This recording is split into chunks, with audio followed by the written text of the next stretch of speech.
Vi a entrevista da sua esposa, onde Vilela. Rachei de rir. Ah, cara, tem a sua história com sua esposa, cara. Que é um negócio sensacional, cara. É sensacional. Eu já vi essa história aí, cara. Eu me fudi pra caralho. Não, mas fudeu. Tá super bem, Ana. Mas, cara, é uma história de vida, né, cara? Meu, é uma história de amor e teimosia. Sei lá, eu tive a sorte e o azar de conhecer o amor cedo. E, meu amigo, a hora que você prova do gosto do que você quer, pode aparecer o que for na tua frente. Você quer o que você quer. Eu, pelo menos, eu quero o que eu quero. Teve que esperar? Esperei. Teve que aguentar? Aguentei. Teve que escutar? Escutei. Eu fiz meu papel, né? A gente conta isso no livro, a gente escreveu um livro a dois, que é o Plataforma 11. E eu comecei a escrever a continuação, que teoricamente seria do final que a gente se reencontrou até hoje. Eu acho que é isso. Eu acho que o Plataforma 11, ele acaba com a gente se reencontrando. Se reencontrou depois de 10 anos, né? Sim, que a gente estava... Ali no shopping, né? Que ela parou. Eu vi isso aí no Vilela também, que você quer demais. Antes disso aí, o que aconteceu? Não conta tudo não pra galera lá comprar seu livro. Deixa uns gostinhos. É verdade. Não, mas o final não é nem um spoiler, né? Porque é por onde vai começar o 2. O final, Entendi. A gente se reencontrou, na verdade, por quê? Ela saiu de casa com uma baita dor de cabeça, né? E ela parou no primeiro hospital que ela viu na frente. Quem estava de plantão? A clínica cheia, né? E ela não sabia. Não tinha ideia. Não tinha como, nem tem como saber, né? Ou seja, como que você vai saber, né? Então, ela não fazia ideia. E a clínica cheia, aquela coisa. E eu sempre tive amizade com os médicos que estavam comigo. Porque, cara, o Vila era muito cheio. Mas muito, muito, muito, muito cheio. Então, sabe, você tinha que ter habilidade para você conversar com todo mundo, combinar. Porque tinha paciente da clínica que, na verdade, era para ortopedia. Tinha paciente da ortopedia que, na verdade, era para clínica. Então, a gente acabava trocando umas figurinhas ali. E aí, eu puxo uma ficha de paciente, Roberto Carbonari. Falei, oi. Cara, aí, assim, você... sabe o que foi difícil, assim? Eu acho que isso... Tá aí uma coisa que eu acho que eu nunca contei pra ela, né? Ela seguiu a vida dela, eu segui a minha, né? A minha deu muito errado. Deu errado nada, que é isso. Não, deu. Do ponto de vista amoroso, deu muito errado. Você não faz ideia do quanto deu errado. Nossa Senhora, mas deu errado de um tanto mas deu errado porque tinha que dar para depois terminar do jeito que acabou, né? Isso é fato, né? Porque, e assim, deu errado por culpa minha, né? Eu gostava de uma mulher, eu me envolvi com outras mulheres e foi extremamente, né? Cara, não foi legal. Né? Porque o que eu podia prometer para essas pessoas? Né? Elas foram dividir a vida delas comigo uma perspectiva nula, né? De construir nada. Não existe isso. Eu estava perdendo o tempo delas. Né? Bom, enfim.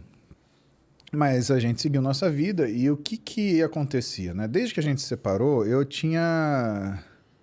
Sei lá, eu penso muito nas coisas que eu quero muito. E eu fico... E eu vivi algumas situações na minha vida, sabe, Sérgio? Foram muito difíceis, cara. Foram muito complicadas, assim. Que talvez para algumas pessoas podem não ser, mas para mim foram muito difíceis. E na solidão e sem recurso, eu pastei para conseguir vencer. Então, o que eu fazia? Eu pensava em alguma coisa boa. Né? Então, eu sempre fui um cara de... Tá, peraí, tá tudo uma merda. Deixa eu pensar numa coisa que tá boa para eu contrabalancear um pouquinho.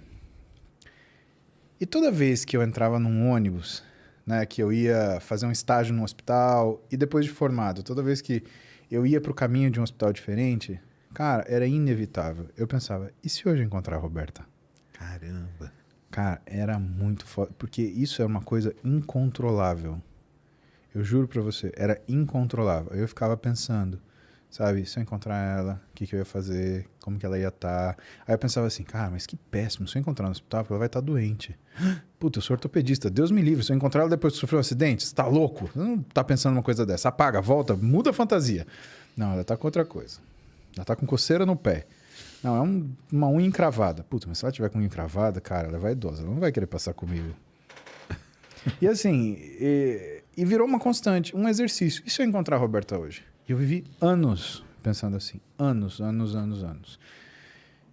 E por mais que eu tivesse ensaiado essa situação, o dia que encontrei ela, eu absolutamente sabia o que fazer.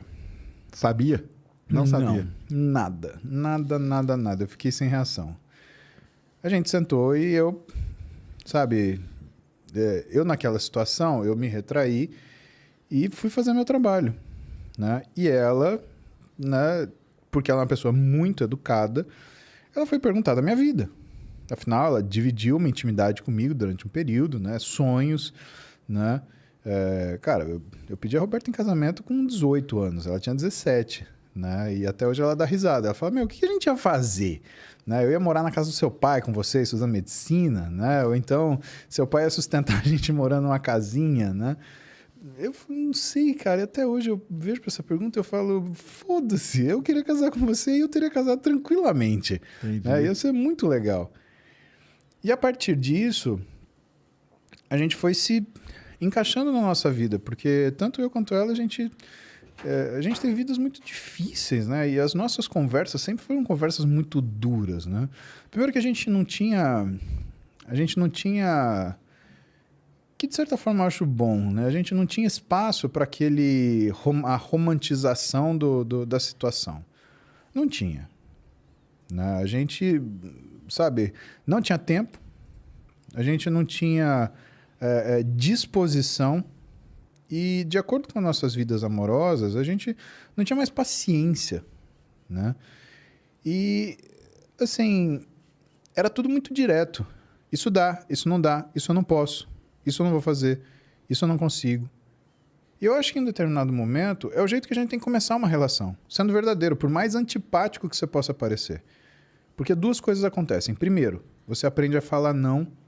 E segundo, você aprende a falar não com carinho. Uhum. A gente não sabe falar não. A gente é um povo muito cortês, né? Como diz, né? Muito cordial, né? A gente é muito do coração. Né? Então a gente fala um não, né? Aquela história. O cara te convida para ir na casa dele.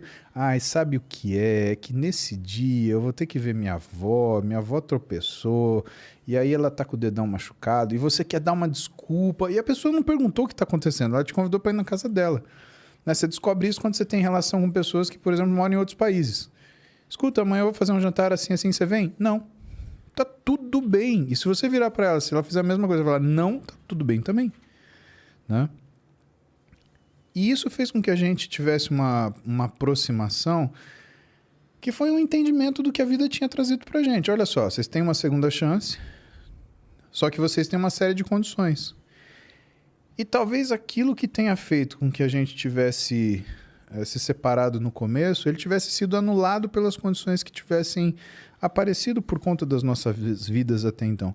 Eu não sou um cara que acredita em coincidências ou então em misticismos. Ai, porque você viveu isso para você aprender. Cara, eu não sou do tipo da pessoa que pega um chicotinho e fica dando nas costas. Putz, aconteceu, fiz besteira, desculpe-me. Ah, não desculpa? Então foda-se. É assim, ponto final. Né? Eu acredito em 3 coisas. Primeiro, nunca é tarde para você assumir um erro. Nunca é tarde para tentar corrigi-lo. E nunca é tarde para você aprender alguma coisa. Mas se também te der um bode, tchau, um abraço. Né? E a gente estava ali, na realidade, com a experiência de ter feito diferente. Porque, evidentemente, eu com 18, ela com 17, eu tinha uma visão de mundo, ela tinha outro. Eu tinha expectativas, ela tinha outro. Ela achava que eu era uma pessoa e eu achava que ela era outra. Quando a gente se encontrou com 30, a gente só tinha certeza. Esse cara é assim, assim, assim. Essa mulher é assim, assim, assado. Uhum. E nós encaramos os nossos problemas e encaramos os problemas de cada um de nós. Eu encarei o que ela tinha, ela encarou os meus. E nesse ponto, e por conta dessa ausência de glamorização e desse excesso de verdade, nasceu, acho que, uma coisa mais forte, que é justamente a preocupação com o outro, independente daquilo que você quer para si. Eu acho que as pessoas elas confundem muito o que é amor, assim, né? Porque todo mundo procura a pessoa ideal. E quem procura a pessoa ideal Sérgio, não vai encontrar ninguém. Primeiro que a pessoa ideal não existe. E segundo que a pessoa ideal, ela é a idealização egoística do ser. Você não procura a pessoa ideal. Você procura a pessoa que combina com você. Exatamente porque ela não é ideal. Até porque se ela for ideal, ela não vai gostar de você. Porque você não é perfeito. Exato. Uma pessoa ideal merece outra pessoa ideal. Aí você, que é cheio de imperfeição, vai o quê? Vai se achar ao ponto de ter uma pessoa ideal? Não, isso não existe. Isso é uma infantilidade. Né? Não, cara, é um absurdo. Né? E quando a gente reconhece isso e vê essa situação, o que a gente começa... Como que é a nossa forma de agir? É primeiro olhando os nossos erros, para depois buscar nos outros. E o que a gente percebe das pessoas, principalmente que o tempo passou um pouco mais, elas estão se envolvendo em relacionamentos amorosos mais tarde. É que elas primeiro olham o problema do outro, e depois enxergam os próprios. Ah, mas ele. Cara, eu sou médico. Toda vez que eu vejo uma esposa reclamar do marido, toda vez que eu vejo um marido reclamar da esposa, cara, eu não aguento e eu me meto e eu falo assim, mas e você? O que você acha que ela pensa de você? E o que você faz ela pensar de você? Não, porque aí eu tenho que me respeitar, tá bom. Então você briga, levanta da cama. Agora, pensa o seguinte, se coloca no sapato dela, aí você briga, aí vocês brigam e ela levanta da cama. O que você ia sentir? Sabe, eu e a Roberta, quando a gente briga, porque a gente briga, né? Evidentemente, né? Agora, brigar não significa faltar com respeito. Não significa elevar sua voz. Não significa maltratar. E não significa você injuriar a pessoa. Né? Brigar, né, no calor da situação significa que você tem ideias tão diferentes que você vai contestar o outro em busca do quê? Da verdade, com risco de ofendê-la. Mas não porque você está fazendo isso de forma ativa, mas porque é o risco, você está em busca pela verdade. Tá? Você pode virar para mim e falar assim, ah, Paulo, você toma bomba? Né? Ué, você está em busca da verdade. Corre o risco de me ofender? Sim e não. Quando você está vivendo com uma pessoa, né, você vai falar de coisas que são valores, que são costumes, que é cultura, que é convivência. Então, o risco de ofender é muito grande. Então, o que a gente faz? Faz tempo que a gente não briga, né? Eu tentei brigar com ela essa semana. A gente riu, não deu. Né? Mas, cara, é muito difícil. Porque eu tenho uma filosofia que eu já te conto, mas... O que a gente fazia quando a gente ia brigar? A gente sentava um de frente para o outro, ficava perto, colocava as mãos na frente dos joelhos, para não gesticular, e perto você não fala alto, você fala baixo. E fica um exercício onde você modula o ambiente. Isso modula o seu ânimo. Entendi. O que eu te falei é que eu tenho uma técnica que é assim.